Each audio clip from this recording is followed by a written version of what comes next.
Three simple steps to activate complete AI-powered family protection. No technical skills required.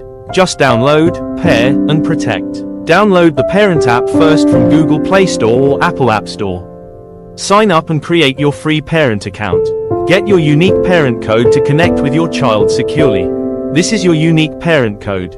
You or your child can scan the QR code or type the code into the child app to connect with you securely. Download the child app in child device from stores. After downloading the child app, simply log in with just one tap. Add your child's name and birthday.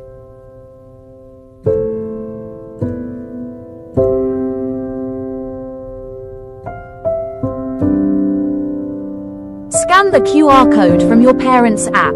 Done. You are connected securely with your child. Now you can see your child's live location on the map in your Parent app. Now tap the child menu or child icon and get your child's personalized dashboard. There are many safety features. Enable each feature which is required to ensure your child's safety. You can enable or disable any feature, and you can delete the history of your child's data anytime. When you enable a feature, the child device automatically syncs it in the background. You can remotely control the child's device without touching it. No need to open the child app anymore. Parento is super advanced in controlling the child's device from your Parent app. Just enable the feature and start to control and ensure child safety.